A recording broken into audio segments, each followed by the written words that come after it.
Cada cierto tiempo el rol de la justicia militar vuelve a encender el debate público. Esta vez el caso de 4 funcionarios de la FACH involucrados en narcotráfico en Tarapacá, el llamado caso Narcovuelos, reabrió la controversia sobre los límites de esta jurisdicción en un sistema democrático. En este episodio de Conciencia Activa conversamos con el abogado de derechos humanos Cristian Cruz, quien cuestiona duramente la competencia y legitimidad de los tribunales castrenses, señalando que su lógica responde más a intereses institucionales que al acceso real a la justicia. Desde la falta de preparación de los jueces militares hasta los riesgos de que sectores políticos intenten ampliar el rol de las Fuerzas Armadas en temas de orden público, Cruz nos plantea una advertencia clara. Aquí, más que imparcialidad, lo que falta es capacidad y seriedad en la administración de la justicia. Todo esto, como siempre, en un nuevo episodio de Conciencia Activa, desde la librería y disquería popular de Recoleta, Recoletras, donde ya nos espera todo el equipo de Conciencia Activa. Así que vamos contigo, César Aguay. Gracias, Catalina querida. Efectivamente, todo el equipo de Conciencia Activa desde Recoletras, la disquería y librería popular de Recoletas. ¿Quién es todo el equipo de concienciaactiva.cl? Don Patricio Bacaro, don Jorge Rojas Cañete, don Vladimir Araya, don Osiel Moya. Hoy con el invitado, abogado de derechos humanos, Cristian Cruz, aquí en este hermoso lugar. Bonito, ¿no? La librería de disquería, sí. ¿La conocías, Cristian? Sí, sí. ¿Sí? ¿Habías venido a comprar o algún lanzamiento de libro o algo por el estilo? Efectivamente, a comprar un libro para mi hija, y la verdad, bastante bueno y principalmente económico. Correcto, un libro de biología, de naturaleza, a ella le encanta y la verdad es que muy económico comparado con otras librerías. Mira, comentarte, yo empecé más o menos el año 94, 95 como estudiante procurador, recién en el 2002 me titulé, y cuando digo empecé justamente en materia de derechos humanos, y a propósito de lo que seguramente vamos a conversar hoy día, mis primeras tramitaciones fueron en justicia militar, en una fiscalía militar donde les reconozco al mundo castrense el orden. Era muy ordenado, no se perdían los expedientes. Lo que se perdía era la justicia, ¿ya? No es un tema menor. No es un tema menor. Era un desafío tremendo, también era un desconocimiento para nosotros, no sabíamos a lo que nos enfrentábamos y obviamente que veo con preocupación que hoy día algunos sectores insinúen que sería necesario que determinados tipos de causas sean conocidos por la justicia militar o incluso sacar a los militares a la calle, y ya esto no tiene que ver con una percepción ideológica. Recordar que el propio Iturriaga, general Iturriaga del ejército, manifestó que ellos no estaban preparados para esto y lo que hemos visto en el último tiempo así lo demuestra. Pero eso no le importa a la mayoría, por ejemplo, de los medios tradicionales. Cuando un general de ejército dice que el ejército no está preparado, eso se obvia, porque el objetivo, me imagino, es otro. Sí, por supuesto. Yo estoy convencido que hay una concepción política de fondo, donde siempre las Fuerzas Armadas han sido vistas como aliadas naturales de determinados sectores políticos, y ya no estoy hablando de los funcionarios. Me imagino que la mayoría de ellas también tendrán quizás de tanta cantinela escuchar 20, 30 años, evidentemente muchos que quizás terminan sintiendo o haciendo suyo el parecer de sus superiores. Estoy hablando de la institucionalidad. Entonces, obvían estos sectores que el robo más grande de Chile no superó al fraude de Carabineros, no superó al Milicogate, que hoy día, y hace ya un tiempo, Fuerzas Armadas o integrantes están involucrados en causas de narcotráfico, a pesar de tener una inteligencia interna que lo que busca es impedir o prevenir este tipo de delitos. Entonces, nuestras Fuerzas Armadas han fracasado en aquello, y recordar que incluso como gesta humanitaria o gesto humanitario se envió a tropas del ejército, también de Carabineros, a Haití, en la misión MINUSTAH de Naciones Unidas. Entonces, esto también, veámoslo por resultados. ¿Cuál es la consecuencia de apoyo a la democracia, de fin del crimen organizado y de baja del mundo y de baja de la criminalidad en Haití? Después de la presencia, no solo de Chile, por supuesto, no hay que echarle la culpa a los militares chilenos, pero ¿dónde están los resultados positivos de la presencia de las Fuerzas Armadas y policiales de Chile en Haití? Y no solo eso, recordar que también hubo un fraude donde para pagarse dineros o favores entre militares, los altos mandos decidieron enviar militares a Haití, no en función del mérito o la necesidad de enviar militares, sino para pagar deudas, porque ellos sí que cobran, y no poco, por ir a Haití o por ir a otras misiones en el extranjero. Así que de gestión humanitaria o de, mire, somos servidores públicos, las pinzas. Un servidor público podrá ser un bombero, un boy scout, pero cuando tú recibes un sueldo, una bonificación y otros privilegios como jubilarte a los 20 años, es un trabajo del área pública, no necesariamente con vocación pública. El abogado Cristian Cruz, abogado de derechos humanos, está en todas las plataformas sociales de concienciaactiva.cl, porque es importante el .cl, porque hay otros espacios que se llaman Conciencia Activa, pero si nos encuentran, tiene que ser por concienciaactiva.cl. Entremos en materia un poco, tú ya lo has hecho, Cristian querido, con esto de la participación de 4 funcionarios de la FACH que estuvieron involucrados en el tráfico de sustancias ilícitas en la región de Tarapacá, y que obviamente generó esta polémica por el intento del comandante en jefe de la Fuerza Aérea, don Hugo Rodríguez, de pasar a llevar la decisión del presidente de la República, y ahí uno se confunde. Esto de justicia civil, justicia militar, ¿cuándo tiene que intervenir la justicia militar? ¿En qué hecho, qué situaciones marcan la línea divisoria entre una y otra? Si tú nos puedes explicar.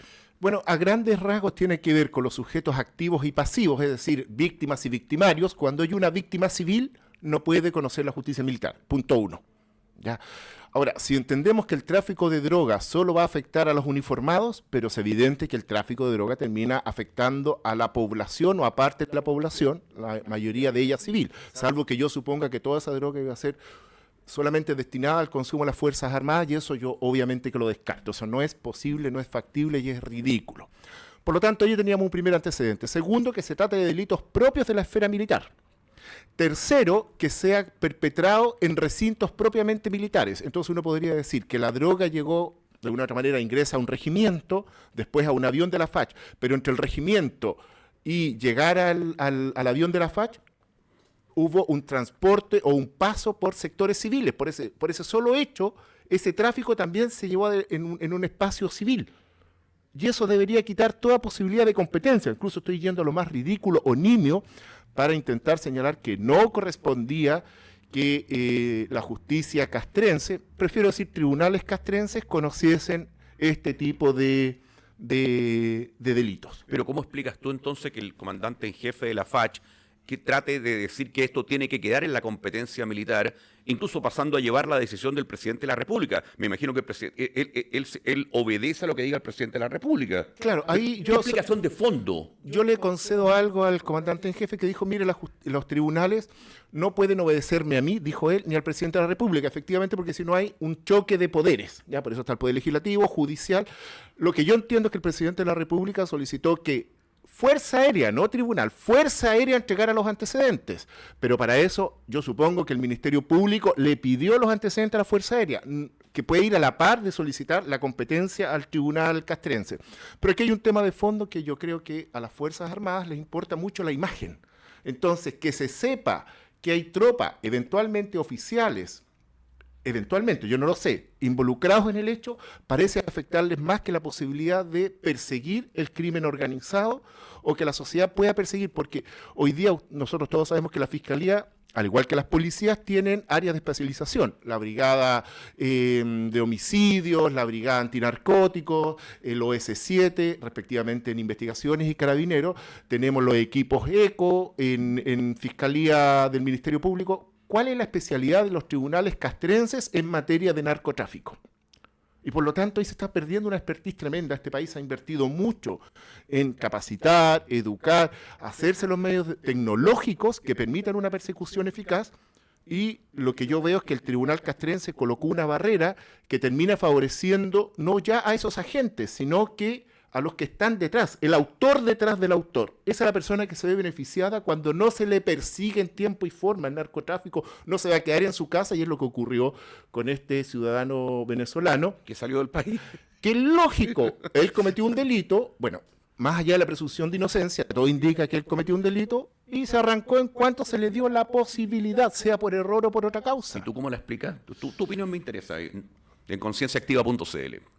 Yo no descarto que efectivamente haya un problema de mala gestión o de error en gestión computacional, porque mira, cuando nosotros trabajamos, hay un sistema que te dice, mira, ingresa el escrito y estas son las nomenclaturas, y no te da todas las opciones que los abogados y que principalmente las partes requieren sean conocidas por el tribunal. Entonces, que una persona, no sé si ingeniero u otro, diga cuáles son los formatos tipos previos, la verdad es que eso encapsula la realidad. La realidad es mucho más rica que lo que pueda decir un formato computacional previo de lo que se puede pedir, solicitar o tramitar en las distintas instancias o procedimientos judiciales. Hoy día, para aclarar un poco, abogado Cristian Cruz, en concienciaactiva.cl, ¿dónde está alojado el tema de los funcionarios de la facha involucrados en esto de la droga? Yo creo que, evidentemente, yo descarto absolutamente que aquí se trate de una aceptación institucional y mucho menos un encauzamiento institucional hasta esto. Pero sí yo veo creo que hay un aprovechamiento de y lo hablé hace muy poco con un senador del Partido Socialista, un aprovechamiento de los medios institucionales o estatales. Me voy a los muebles de Ratán. ¿Qué tienen que ver los muebles de Ratán? Recordemos los años 90, funcionarios de la FACH ingresaban a Chile con muebles de Ratán, motos de agua, se ahorraban pagar las tasas de importación, ¿ya? Y para eso, ¿qué es lo que usaban? Usaban los containers institucionales que le decían, mire, esto es para trasladar sus cosas. Entonces ellos compraban y las traían a Chile. Y esa costumbre de, mire, por temas de bienestar social u otro, vamos a permitir que los aviones de la FACH se traslade el personal a sus familiares, eso significa que ellos no deben ser revisados, significa que se puede transportar cualquier cosa, porque recordar que uno de ellos dijo, mire, es una botella de whisky. Bueno, ¿y los aviones de la FACH están para transportar botellas de whisky? Entonces hay un aprovechamiento de los recursos fiscales y pasamos de la botella de whisky al mueble de Ratán, a la moto de agua. Bueno, el paso siguiente va a ser el narcotráfico, si es lógico. Perdón, abogado, que lo lleva el tema de la mueblería, como yo soy de cuna de ¿cómo se dice esta cosa? De madera, o como dijo la candidata, cuna de... Mimbre. De mimbre. No sé lo que es los muebles de Ratán. ¿Qué son? Son muebles, es artesanía de la zona... Porque ahí se hicieron famosos, yo creo que la mayoría de nosotros no teníamos idea, de la zona de Vietnam y cercanos, ¿cierto?, del Asia, que seguramente allá son muy baratos, pero al ser artesanía, obviamente traerlos hasta acá, hasta el otro extremo del mundo, va a ser muy caro. En el fondo son bienes de lujo. De eso estamos hablando. Una moto de agua claramente que es un bien de lujo. Y cuando un uniformado hace eso, que aprovecha un bien público para un tema personal, digamos, ¿en quién recae esto? ¿La justicia civil o la justicia militar? Recae en la institución porque permite eso. O sea, o nadie se dio cuenta que estaban subiendo a un avión, a un barco, a un container, una moto de agua, porque yo puedo creer que una botella de whisky pase desapercibida. ¿Ya? Pero no el resto. O recordemos un embajador hace poco que fue sorprendido ingresando pieles y otros objetos. Entonces, esta cultura está ampliada. No se trata solo de civiles uniformados. Si uno habla incluso con los que nos resguardan de los incendios, en reserva no pocos de ellos critican cómo se compran los carros de bomberos. O sea, que hay personas que son parte de una institucionalidad que obliga a que sean determinadas marcas de carros de bomberos. Yo no sé si es cierto, yo solo le estoy diciendo lo que escuché de alguno de ellos. Lo otro sí tengo claro que es cierto. Entonces, a veces en esa gestión de la buena onda, porque un embajador nos representa en el extranjero y debe ser un orgullo, nosotros nos tenemos que sentir orgullosos de aquello. Ok, nos sentimos orgullosos que nuestras Fuerzas Armadas vayan a misiones humanitarias, también. ¿Y qué pasa, abogado, que incluso tú eres embajador de Chile en Bulgaria, voy a inventar, y yo me hice amigo tuyo como embajador, soy un búlgaro, te digo, embajador querido, usted embajador de Chile, quiero regalarle estos muebles, porque lléveselo a su país, porque estamos muy contentos de nuestra fábrica, se va a sentir pero honrada de que usted en Chile tenga estos muebles para usted, por favor, no quiero hacer negocio en Chile, y te regala 2 sofás, una cama, un velador, qué sé yo.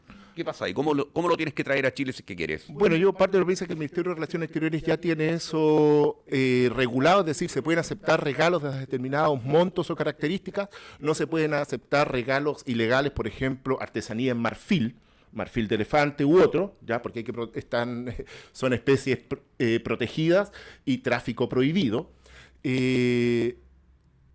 Y debe haber algún límite, evidentemente, en el cual ellos tienen que pagar. O sea, si usted quiere traer algo, nadie le impida que lo traiga, pero debe pagar lo que corresponde cuando está fuera de los objetos personales. Perfecto. Libros u otros. De acuerdo. Ahora, estábamos aclarando esto de los funcionarios de la FACH. Hace muy poco también se habló de funcionarios del Ejército de Chile.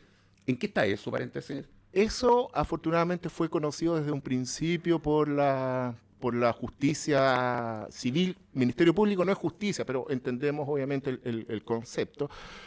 Ahora, mire, a mí me manifestaron que en realidad la información no vino necesariamente de fuentes internas, sino que de una institución a otra le traspasan información. Y hoy día sabemos que que hay vínculos familiares entre mandos de carabineros y del ejército. ¿A dónde voy yo? Que a veces estas acciones que parecen buenas, la verdad es que obvio denunciar un delito de narcotráfico, si detrás hay en realidad que una institución la avisa a otra para que quede bien, eso sería grave porque también se pierde la posibilidad de una persecución efectiva y que el Ministerio Público no conozca. Yo desconozco los detalles del Ministerio Público, conoció desde el principio, o sea, desde que se sabe que estas personas están traficando, entonces una vez que se sabe que están traficando, inmediatamente se le avisa al Ministerio Público o un organismo decide investigar por su cuenta, hacerse los medios de prueba y entregárselos. Yo creo que no. Lo que corresponde es entregarlo y que sea el Ministerio Público quien va definiendo el curso de acción a seguir y no organismos institucionales. Hablamos de justicia militar. ¿Quiénes integran la justicia militar? Cuando hay que juzgar a un uniformado que ha cometido, digamos, un delito, ¿quiénes son los que se sientan ahí a juzgarlo? Vamos a empezar de arriba hacia abajo. No, mejor de abajo hacia arriba es más fácil. En primera instancia está un fiscal militar que es la persona que investiga. Eso me huele a Torres Silva. ¿Te acuerdas? Menos que eso, pero ya va a entender, ya va a entender. De hecho, en su momento nosotros preguntamos vía transparencia cuál era los llamados concurso público para que las personas, los abogados, pudiesen postular a fiscal militar y la verdad es que no había tal y nos tocó que muchos hijos de generales de ejército y de carabineros lo eran. El hijo del general Gordon, el hijo del general Fuente Alba, el hijo del coronel Sandón, el hijo del general Trincado. Después nos percatamos a través de sus publicaciones en redes sociales, yo no sé si será efectivo, uno en redes sociales puede colocar cualquier cosa, que la mayoría de ellos más habían sido compañeros de curso. Entonces uno se pregunta si tendrán algún don especial, porque yo entiendo que hay gente que tiene que entrar por la ventana, no todo se puede decir, mire, un concurso público, pero también podríamos dejar algo a la fortuna, que la diosa fortuna en una tómbola diga, mire, usted, usted y usted, pero cuando son 3 o 4 compañeros de curso y todos son hijos de generales o coroneles. Parece que la tómbola tiene 2 números nomás. Claro. Pero más allá de eso, bueno, ellos son los que investigan. Después sobre ellos está el juez militar, que es el que dicta sentencia en primera instancia. Y el juez militar es un general de ejército con mando efectivo de tropa, que no es abogado, que ni siquiera ha hecho una carrera judicial. Chile está compuesto de 6 divisiones de ejército. Y cada división de ejército está comandada por un general. Y por ese solo hecho, y como algo anexo, ese general es llamado por 1 o 2 años, según lo que dure su mando en la división, a ser juez militar. O sea, un cargo de juez de la República no requiere una dedicación completa, y en la práctica, al menos en Santiago, yo recuerdo que sí es que iba una vez a la semana. El juez militar en Chile no habla, no conoce ni a las partes ni a sus abogados. No hay diálogo. Es peor que en el Perú, con los denominados jueces sin rostro, donde los jueces se encapuchaban para juzgar a personas acusadas de terrorismo en la época de Sendero Luminoso, ¿ya? Y que por esa acción fue condenado el Estado de Perú por la Corte Interamericana. En Chile, los jueces militares no necesitan colocarse capucha porque nunca ven a las partes, no las conocen. Y eso es impresentable. La falta de inmediatez. Además de la falta de capacidad, como una persona juez militar puede dictar eventualmente, que no es abogado, y los abogados ciertamente que son falibles, pero por eso los jueces se preparan, hay academia judicial, hay cursos, van ascendiendo, es una persona que puede dictar una cadena perpetua. O sea, ¿podemos hablar de imparcialidad dentro de la justicia militar o no existe eso? Pero más que imparcialidad es falta de competencia, de capacidad, de seriedad, de los principios básicos de la administración de justicia, como es la inamovilidad. Porque si a alguien no le gusta lo que dice un juez, el juez va a seguir ahí. La idea es que el juez no se sienta coercionado a dictar determinados fallos que favorezcan a los poderosos, porque se supone que la ley está hecha para que el más fuerte no lo pueda todo. ¿Y qué cambio le harías tú, abogado Cristian Cruz, en concienciaactiva.cl, desde este emblemático lugar de Recoleta, Recoletras? ¿Qué cambio le efectuarías si es que creen necesario a la justicia militar? Yo creo que hay que derogarla. No se puede derogar el Código de Justicia Militar, porque el Código de Justicia Militar tiene delitos. Entonces hay, por ejemplo, carabineros que han sido condenados por violencia innecesaria causando determinadas lesiones. Y si yo dejo sin efecto lo que dice el Código de Justicia Militar, al no existir el delito de violencia innecesaria causando lesiones, muerte u otro, los condenados por esos delitos van a salir. Una cosa distinta es derogar la justicia militar. Mire, Alemania manda tropas allende sus fronteras, extramuros de sus fronteras, los ha mandado a Afganistán y otros lados, no tiene justicia militar. Y Chile, que con suerte manda a tropa a estas misiones de Naciones Unidas, que no van para el combate, sino que van para, se supone, ayuda de la ciudadanía o impedir combates, ¿sí tenemos tribunales militares? O sea, estamos más adelantados que Alemania, que vivió una Segunda Guerra Mundial, y que vivió una Primera Guerra Mundial, y que tuvo una división de 2 países.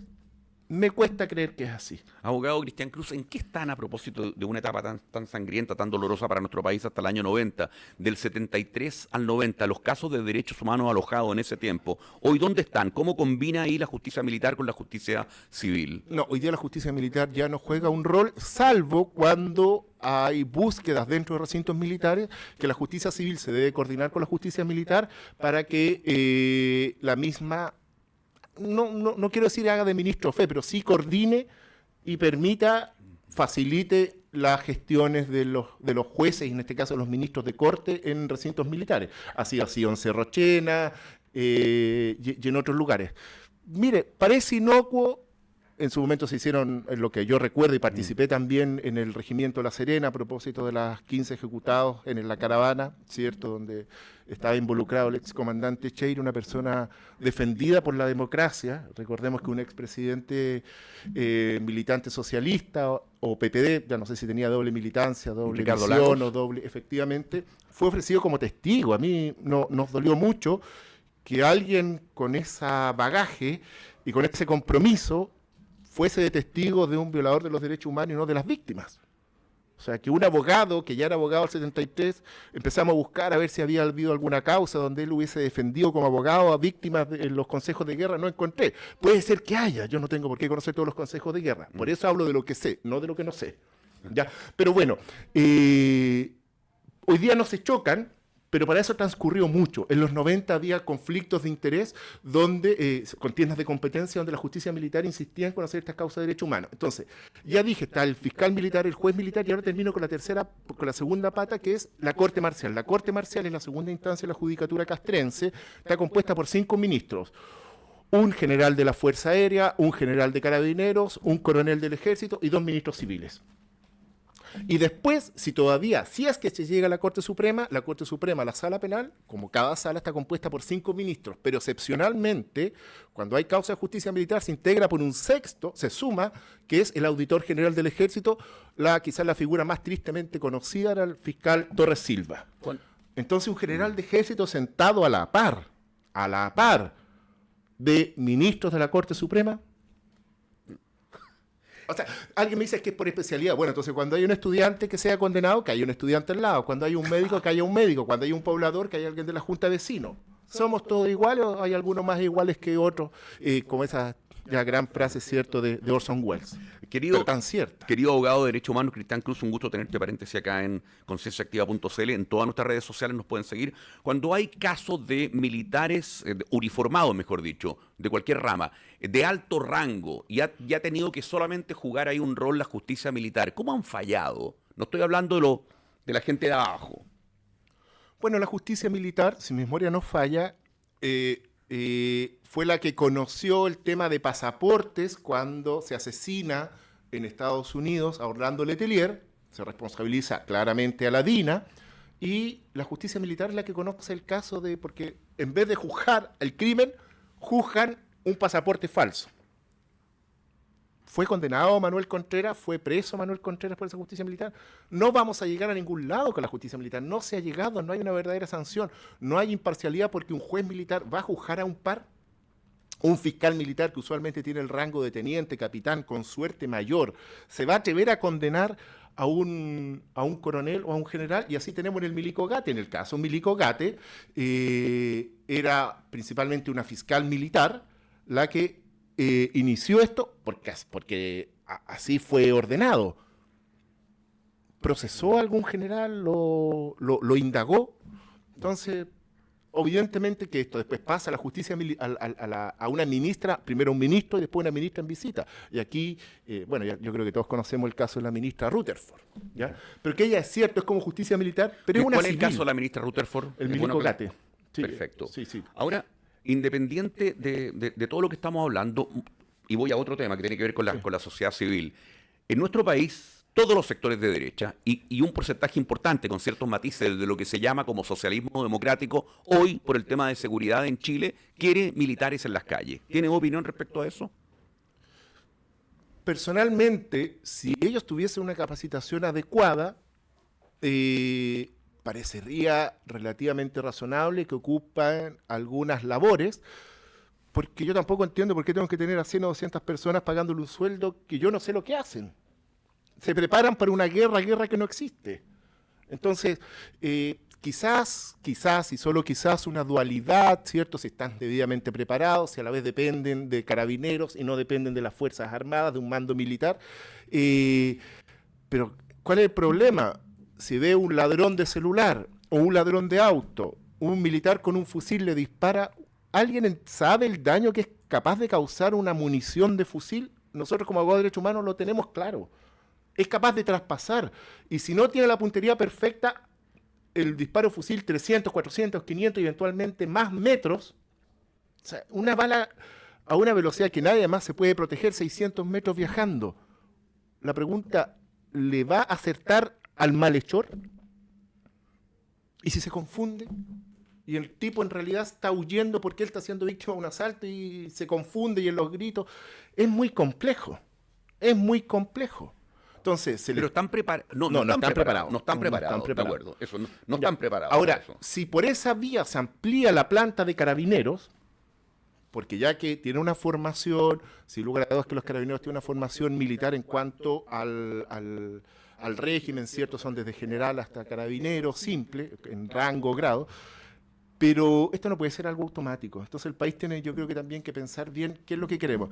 Si queremos más militares porque faltan carabineros, entonces creemos más plazas para carabineros.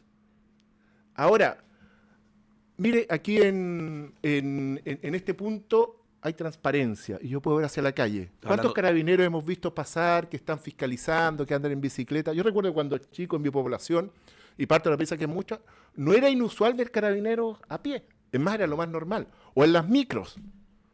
Yo los invito a que recorran un lugar que ustedes quieran, en distintos horarios, y dígame con cuántos carabineros se topan. De hecho, en nuestra comuna, en Recoleta, hay una falta de carabineros enorme. Se ha pedido que se cambie el rango de comisaría que existe aquí en la comuna de Recoleta, que no da abasto. La comisaría está de que acá en Recoleta creo que habían 100.000 habitantes, 120.000. Hoy día tiene 220.000 habitantes y la misma cantidad de carabineros. Claro, creo que es la secta Recoleta. Exactamente, la secta de Recoleta. Ahora, el Estado no ha invertido poco en darles la debida protección en casco, chalecos balísticos. Y evidentemente que enfrentado a una situación de vida o muerte, yo haría, en realidad, quiero resguardar mi vida y no me voy a enfrentar. Yo no pido que el carabinero se enfrente y se ponga en la situación de muerte, eso es absurdo, ¿ya? Somos compañeros de país, somos compañeros de ciudad, somos, claro, compatriotas, pero prefiero decir compañeros, ¿ya? No tiene nada de malo esa frase o esa palabra. Y yo no quiero que nadie muera, no pretendo, pero sí. Lo que corresponde es que Carabineros, y esto pasa por los mandos, no por el funcionario. Cuando nosotros hemos hablado con ellos, no poco me dicen, mire, yo me siento abusado. ¿Recuerdas hace un par de años atrás en la comisaría de Maipú, fueron sorprendidos Carabineros limpiando un automóvil, creo que de una marca de lujo? ¿Era él? Que no era del comisario. ¿De quién era? Parece que era de la esposa de uno de los mandos de la unidad, no sé si el comisario, subcomisario. Entonces, ¿cómo puede usted tener Carabineros? La casa del número 1 Carabineros queda en Pedro Valdivia. Hace un tiempo atrás yo iba con mi familia pasando como a las 10 de la noche, al frente un asalto, pero no estoy inventando, al frente un asalto. Los tipos además se meten a un pasaje sin salida, lo cual daba la posibilidad de pillarlos. Cerrarle. Claro, no salió ni un carabinero. No salió Eso ni lo un viste carabinero. tú lo viste. Lo vi yo y le mandé un WhatsApp a una radio de Sintonía Nacional, que aquí está. ¿Cuál? ¿Carabineros de Chile o Biobío? Díganlo nomás. No, a una radio, no quiero hacerle propaganda a nadie, ¿ya? Perfecto. Pero, y llamé, en esa instancia no me queda más que llamar a la Municipalidad de Providencia, llegó el segundo, me dijo, mire, si usted le tomó la placa patente, lo seguimos por las cámaras, súper proactivos. Abogado, Súper ¿será que usted estaba proactivos. involucrado en el hecho y quiso pasar como palo blanco?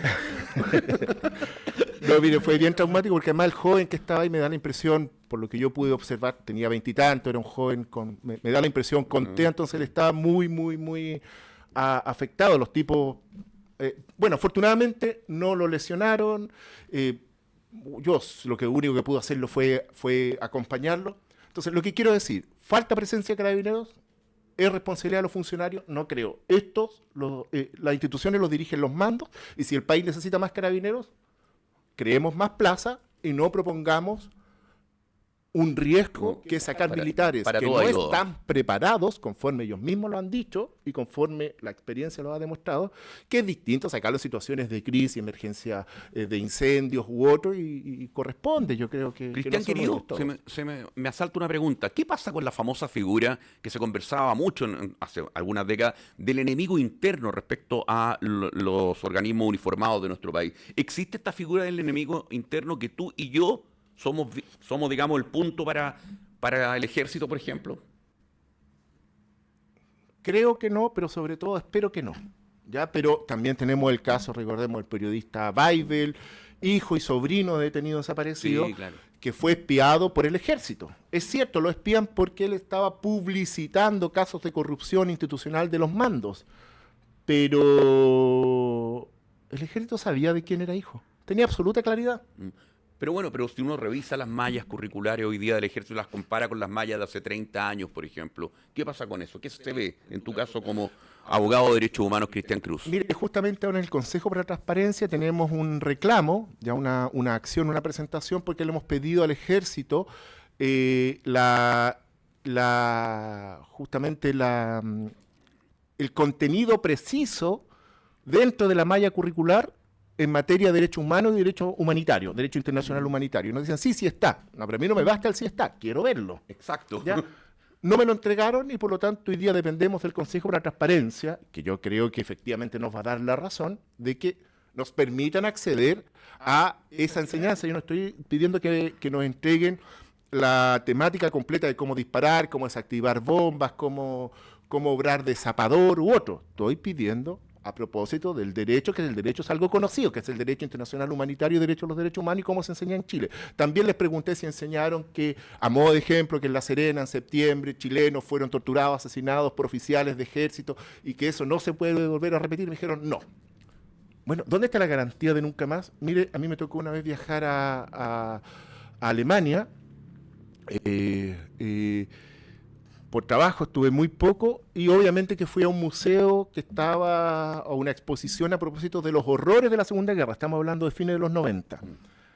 Fue muy fuerte lo que ahí se veía y no se escondía que a la población que la tropa que cometía las tropelías vestía uniforme alemán.